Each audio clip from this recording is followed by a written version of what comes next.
नमस्कार मित्रों, आप सभी को ऑड मोटिवेशन चैनल पर स्वागत है।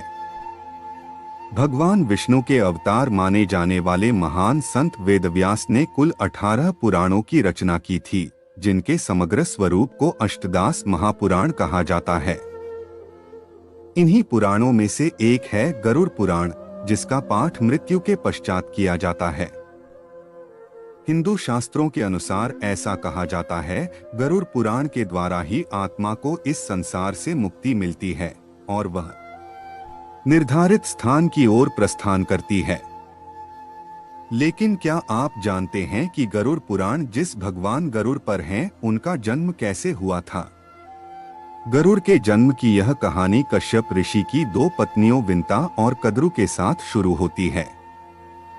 दरअसल एक बार ऋषि कश्यप ने अपनी पत्नी कद्रु से कहा कि वह संतानोत्पत्ति के लिए एक यज्ञ प्रारंभ करने जा रहे हैं, ताकि उन्हें और अधिक पुत्रों की प्राप्ति हो सके। कश्यप ऋषि ने सबसे पहले कद्रु से पूछा कि उन्हें और कितने पुत्र चाहिए।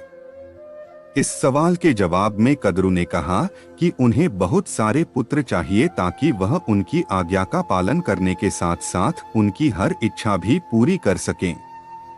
ऋषि कश्यप ने जब अपनी दूसरी पत्नी विंता से किया, तब विंता ने जवाब दिया कि वह मात्र 2 पुत्रों की कामना करती है, जो कद्रु के सभी पुत्रों की अपेक्षा ज्यादा ताकतवर हों। कश्यप ऋषि ने उन दोनों की इच्छा को स्वीकार कर लिया। कश्यप ऋषि ने यज्ञ प्रारंभ किया।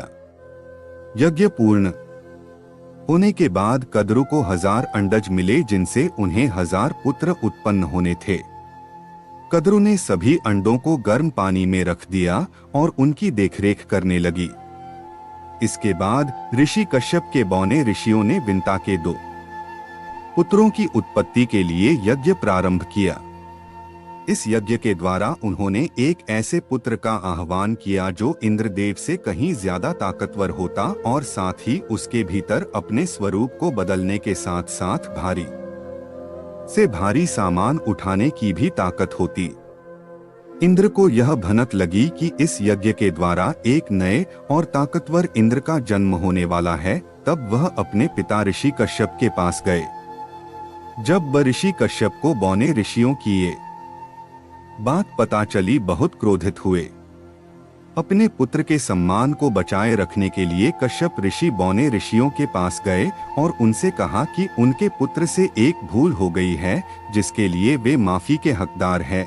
आप जिस ताकतवर इंद्र का आह्वान कर रहे हैं, उसे देवताओं का नहीं बल्कि पक्षियों के इंद्र के रूप में बुलाए। ऋषि कश्यप के आग्रह को मानकर बौने ऋषियों ने पक्षियों के ताकतवर इंद्र का आह्वान कर यज्ञ से उत्पन्न हुए 2 अंडे कश्यप ऋषि को सौंप दिए।